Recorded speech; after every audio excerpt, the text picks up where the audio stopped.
அடுத்த வேலைக்கு மாற வேண்டிய நிலையில் உள்ளதற்கான அறிகுறிகள்.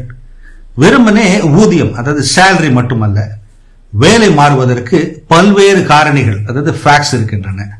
நீங்கள் தற்போது செய்யும் வேலையில் அர்த்தம் இல்லாதது போல் தோன்றும்.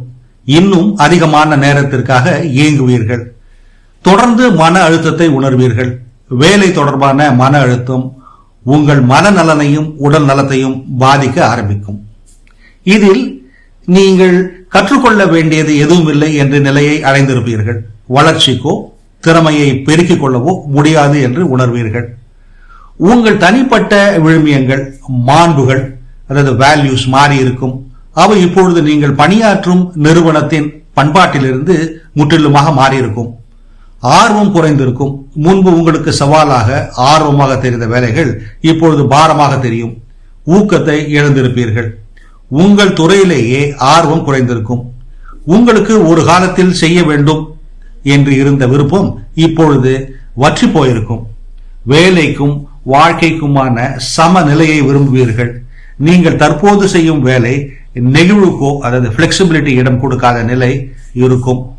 புதிய சவால்களை விரும்புவீர்கள். புதிய பொறுப்புகளை ஏற்றுக்கொள்ள ஆர்வமாக இருப்பீர்கள். ஆனால் தற்போதைய வேலையில் அப்படி எந்த வாய்ப்பும் இருக்காது. தொடர்ந்து மற்ற வேலைகளை குறித்து கற்பனை செய்து கொண்டிருப்பீர்கள். அவற்றை செய்திருந்தால் உங்கள் வாழ்க்கை எப்படி இருந்திருக்கும் என்று யோசிப்பீர்கள். உங்களுக்கு அங்கீகாரம் கிடைக்காமல் இருக்கும்.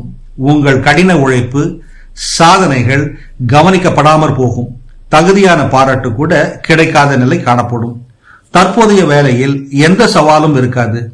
தற்போது செய்யும் வேலையில் நிபுணத்துவம் அதாவது மாஸ்டர்டு பெற்றிருப்பீர்கள். ஆகவே உங்களை ஊக்கப்படுத்தும் எதுவும் இருக்காது. அசதியாக இருப்பீர்கள். வேலை செய்யும் போது களைத்து போய்விட்டது போலவும் பலனே இல்லாதது போலவும் உணர்வீர்கள். உங்கள் திறமைகள் பயன்படுத்தப்படாத நிலை காணப்படும். எனக்கு எவ்வளவோ திறமை இருக்கிறது, ஆனாலும் இந்த வேலையில் எதையும் பயன்படுத்த முடியவில்லையே என்ற ஆதங்கம் ஏற்படும்.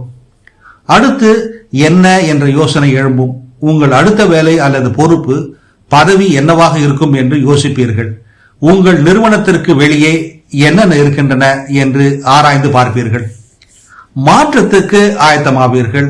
உள்மனம் வேறு வேலை பார்க்கலாம் என்று அடுத்த நகர்வுக்காக ஆயத்தப்படுத்தும். வேலை மாற வேண்டும் என்று நினைப்போர் பற்றி சாவன் கபூர் இப்படி கூறுகிறார். இது போன்ற சிந்தனைகளை தவறவிடாதிருக்க தமிழ் பூமர் அபிஷியல் சேனலை சப்ஸ்கிரைப் செய்யுங்கள்.